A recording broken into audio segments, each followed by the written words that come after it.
अस्सलामु अलैकुम welcome to सासास kitchen इनकी நம்ம ரோஸ் பெட்டல் ஸ்வீட் பண்ண போறோம் அதுக்கு தேவையான பொருட்கள்லாம் பார்த்தலாம் நான் இன்னைக்கு 1.5 கப் மைதா எடுத்துர்க்கேன் 3 கப் பால் அதாவது மெஷரிங் கப்ல நான் எடுத்துர்க்கேன் இதுல 1.5 கப் மைதாவும் 3 கப் பால் எடுத்துர்க்கேன் 200 கிராம் சுகர் அதாவது 1 கப் சுகர் எடுத்துர்க்கேன் 2 டேபிள் ஸ்பூன் சுகர் தனியா எடுத்து வச்சிருக்கேன் இது வந்து 3 டேபிள் ஸ்பூன் நெய் ஒரே ஒரு சிட்டிகை உப்பு தேவைப்படும் பொரிக்கிறதுக்கு எண்ணெய் இவ்வளவுதான் தேவையான பொருட்கள் வாங்க எப்படி செய்யலாம்ன்றத பார்க்கலாம் 1.5 கப் மைதா மாவு எடுத்து வச்சிருந்தோம் இல்லையா இதுல வந்து நம்ம 2 டேபிள் ஸ்பூன் சுகர் எடுத்து வச்சிருந்தோம்ல அதை சேர்த்துறலாம் கலந்து விட்டுறலாம் அதுல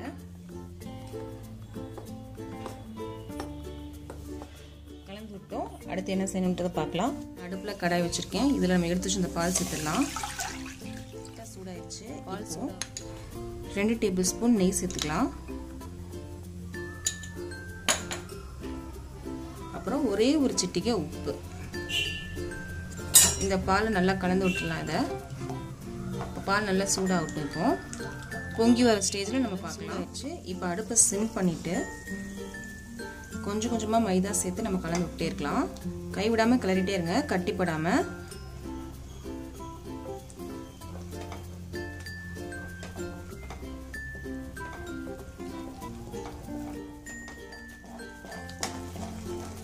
ஒரு நல்லா கெட்டியானதுக்கு அப்புறம் நம்ம ஆஃப் பண்ணிக்கலாம் நான் அடுப்பு சிம்ல தான் இருக்கு இன்னும்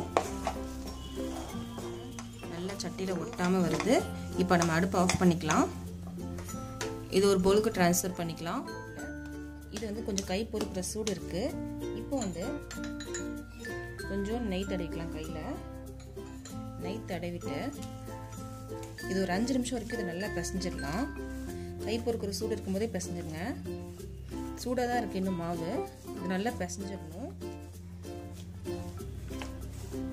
இங்க பாருங்க நல்லா பிசைஞ்சிட்டோம் இன்னும் மாவு சூடா தான் இருக்கு நல்லா சாஃப்டா இருக்கு மாவு வேணும்னா கொஞ்சம் நெய் தட்டு கையில அப்பப்ப தடவிக்கோங்க இப்போ போதும் நல்லா பிசைஞ்சிட்டோம் நான் இதுல ஒரு பவுலுக்கு மாத்திக்கிறேன் மாத்திட்டு இன்னும் கொஞ்சம் நெய் வந்து மேலே தடவி விட்டுறேன்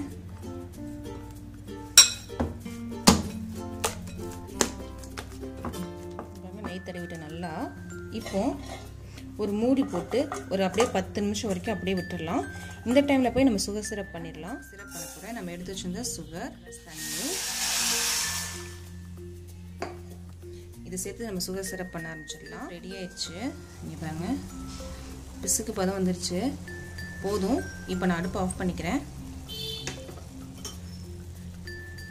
இதில் நான் ரோஸ் வாட்டர் சேர்க்க போகிறேன் நான் ரோஸ் செய்கிறதுனால நான் ரோஸ் வாட்டர் சேர்க்குறேன் உங்கள்கிட்ட இல்லை அப்படின்னா நீங்கள் ஏலக்காய் ஏதாவது கிராம்பு ரெண்டு சேர்த்துக்கோங்க இப்போ நான் ஒரே ஒரு மூடி மட்டும் நான் ரோஸ் வாட்டர் சேர்த்துக்கிறேன் ஒரு ஸ்பூன்னா 1.5 ஸ்பூன் சேர்த்துக்கோங்க போதும் இருந்துச்சுன்னா நல்ல வாடை இருக்கும் ரோஸோட வாடை ஸோ அது கலந்து விட்டுலாம் நம்ம அடுத்து நம்ம ரோஸ் செய்ய ஆரம்பிச்சு நிமிஷம் ஆயிடுச்சு நம்ம திறந்து பார்க்கலாம் பாருங்க நல்லா சாஃப்டா இருக்கு மாவு கொஞ்சம் பிசு பிசுன்னு இருந்துச்சு அப்படின்னா உங்களுக்கு இது இன்னும் கொஞ்சம் ஒரே ஒரு ஸ்பூன் மைதா மாவு போட்டு நல்லா கலந்து விட்டுக்கோங்க எனக்கு பிசு பிசுன்னு இல்லை கையில் ஒட்டலை போதும் இப்போ கொஞ்சம் பிசைஞ்சு விட்டுக்கலாம் ஒரு 5 நிமிஷம் வரைக்கும் திருப்பியும் நல்லா பிசைஞ்சிட்டோம் பாருங்க நல்லா சாஃப்டா இருக்கு இதில் கொஞ்சம் மாவு மட்டும் எடுத்துக்கலாம் ஒரு பெரிய உருண்டையை எடுத்துக்கலாம் இந்த மாவு எடுத்துருக்கோம் இதுல கொஞ்சம் நெய் தடவிக்கலாம் போல்லையும் நம்ம திரட்டுறதுலையும் கொஞ்சம் நெய் தடவிக்கலாம் கொஞ்சம் திரட்ட ஆரம்பிச்சிடலாம் இது கொஞ்சம் பார்த்து திரட்டுங்க ரொம்ப அழுத்தி தேய்க்க கூடாது இது ரொம்ப சாஃப்டா இருக்கனால கொஞ்சம் பார்த்து தான் தேய்க்கணும் கொஞ்சம் மெதுவாக தான் நீங்க தேய்க்கணும் நான் ரொம்ப அழுத்தலாம் கொடுக்கல லைட்டா தான் தேய்க்கிறேன் ஆனால் நீங்க போர்டை கூட திருப்பி கூட தேய்க்கலாம் தேய்ச்சதுக்கு அப்புறம் காமிக்கிறேன் ஓரளவுக்கு பூ போல தான் திரட்டணும் மேலாப்புல வச்சு தான் திரட்டணும் ரொம்ப அழுத்தி தேய்ச்சிங்க அப்படின்னா நமக்கு வந்து இது பிரிய ஆரம்பிச்சிடும் இந்த அளவுக்கு வராது இப்போ நம்ம இந்த மாதிரி கிளாஸ் நம்ம வீட்டில் இருக்கும் இல்லையா இந்த கிளாஸ்ல தான் நம்ம பண்ண போறோம் ஸோ இந்த ஓரங்களில் மட்டும் நம்ம கொஞ்சம் நெய் தடவிக்கலாம் இப்போ ஒவ்வொரு ரவுண்டா நம்ம கட் பண்ணி எடுத்துடலாம் நமக்கு இந்த மாதிரி ரவுண்டு கிடைச்சிருக்கு இந்த ரவுண்டை வந்து எடுத்துக்கலாம். இங்கே பாருங்கள், நான் எந்த அளவுக்கு திரட்டியிருக்கேனே இந்த அளவுக்கு நீங்கள் திரட்டினாலே போதும். மிச்சம் இருக்கிறதெல்லாம் நம்ம அப்படியே அடுத்தடுத்து திரட்ட ஆரம்பிச்சிடலாம். ஒரு ரோஸ்க்கு 3 தேவைப்படும் இந்த மாதிரி ரவுண்டு. ஸோ ஒரு 3 மணி நேரம் அடுக்கி வச்சுக்கிறேன். ஃபஸ்ட்டு ரோஸ்க்கான ரவுண்டெலாம் எடுத்து வச்சுருக்கேன். இதெல்லாம் நம்ம தனியாக எடுத்து வச்சிடலாம். இப்போ நடுவில் இருக்க மொட்டு செய்யணும் இல்லையா, அதுக்காக இன்னும் கொஞ்சம் மாவு எடுத்து மிச்சம் இந்த மாவு இருக்கு இல்லையா, ஸோ அதில் தான் நான் செய்கிறேன். இதையும் கொஞ்சம் லைட்டாக திரட்டிக்கலாம்.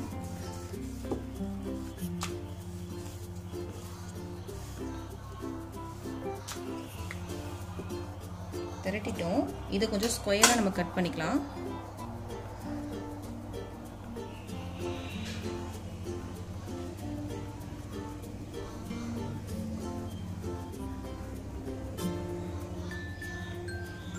இது ரொம்ப சிம்பிள். பார்க்கும்போது ரொம்ப கஷ்டமாக இருக்க மாதிரி தெரியும், பட் ஆனால் அது ரொம்ப ரொம்ப சிம்பிள். இப்போ ஒரு ஸ்கொயர் எடுத்து இங்கே பாருங்கள், ஜஸ்ட் இந்த மாதிரி ரவுண்ட் பண்ணிக்கலாம். ரவுண்ட் பண்ணிடலாம். இது கொஞ்சம் பெருசாக இருக்குது, ஸோ அதனால் கொஞ்சம் எடுத்துக்கிறேன் இதுலேருந்து. இவ்வளோதான். அதையும் அடுத்ததையும் அந்த மாதிரி செஞ்சுக்கலாம். இப்படி ரவுண்ட் பண்ணி மட்டும் வச்சாவே போதும். பெருசாக இருந்தால் நீங்கள் கட் பண்ணி எடுத்துக்கோங்க. செஞ்சு வச்சுட்டோம். இது தனியாக எடுத்து வச்சிடலாம். இப்போ நான் 3 ரவுண்டு எடுத்துருந்தோம் இல்லையா, அதை கரெக்டாக அசம்பிள் பண்ணிக்கலாம். கரெக்டாக இருக்கணும்.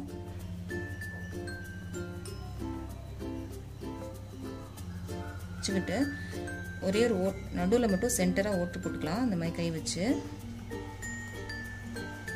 நம்ம செஞ்சு வச்சுருந்தோம் இல்லையா ஒன்று, ஸோ அதை வந்து நம்ம இன்சர்ட் பண்ணிக்கலாம். நல்லா இன்சர்ட் பண்ணிட்டு இது லைட்டாக அதை விரித்து விட்டுக்கலாம்.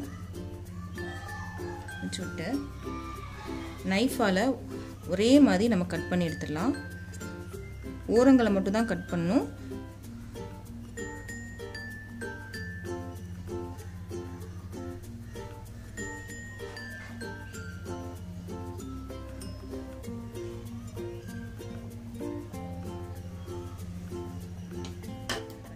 ஓரளவுக்கு நான் ஒரே மாதிரி கட் பண்ண முடியல. 2 மட்டும் ஒரே பெருசாகவும் 1 சிறுசாகவும் நான் கட் பண்ணியிருக்கேன்.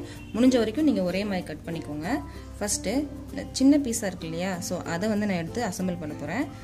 ஒரே ஒரு பீஸ் மட்டும் எடுத்து இங்கே பாருங்கள், இந்த மாதிரி எடுத்து இந்த ஓரங்கள் இருக்கு இல்லையா, அந்த ஓரங்களை வந்து இந்த மாதிரி திருப்பி வச்சுக்கோங்க.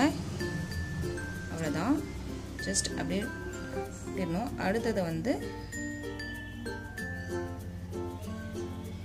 லைட்டாக அந்த இடத்துல ப்ரெஸ் பண்ணி விட்டுருங்க. அவ்வளோதான். அடுத்து 2 சென்டரையும் எடுத்து சென்டரில் கொண்டு வந்து ப்ரெஸ் பண்ணி விட்டுருங்க. அடுத்தது இது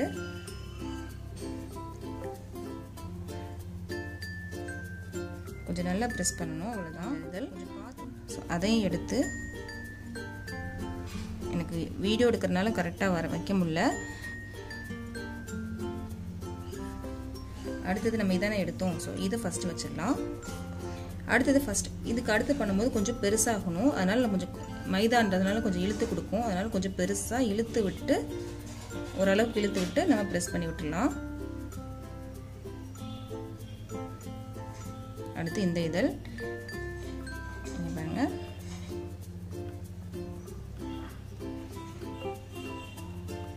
அடுத்து இந்த இதழ்,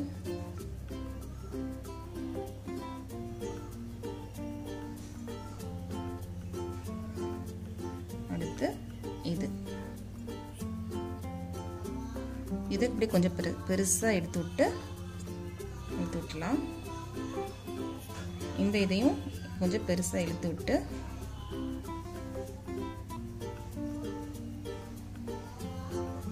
அதே மாதிரி இந்த இதையும் கொஞ்சம் இழுத்து விட்டு இந்த மாதிரி ப்ரெஸ் பண்ணிங்க அப்படின்னா உங்களுக்கு ரோஸ் கிடச்சிரும்.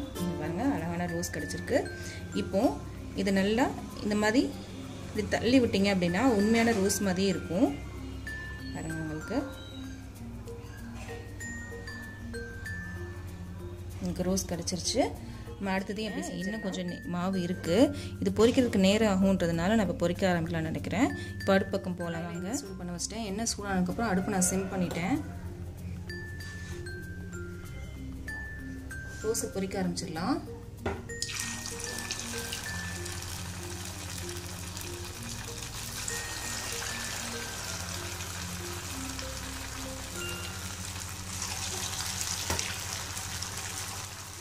நல்லா கோல்டன் ப்ரௌன் ஆயிடுச்சு. இப்போ எடுத்துடலாம்.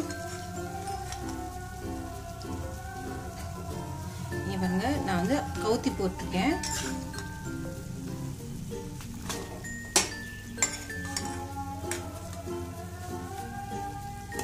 இப்படி கவுத்தி போட்டுடலாம். ஒரு 5 நிமிஷம் கழிச்சு நம்ம வந்து சுகர் சிரப்பில் போட்டுடலாம்.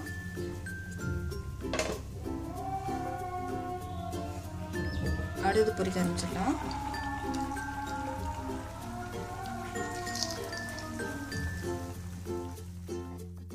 சுகர் சிரப் வந்து ஆறிடுச்சு. அதனால நான் கொஞ்சம் அடுப்பில் வச்சு கொஞ்சம் சூடானதுக்கப்புறம் நான் அடுப்பை ஆஃப் பண்ணிட்டேன். இப்போ நம்ம பொரிச்சதை சேர்த்துடலாம். இதை சேர்த்து ஒரு 5 நிமிஷம் வரைக்கும் இதில் இருக்கட்டும். அதுக்கப்புறம் அதை வந்து எடுத்துடலாம். இப்போ நான் சேர்க்குறேன்.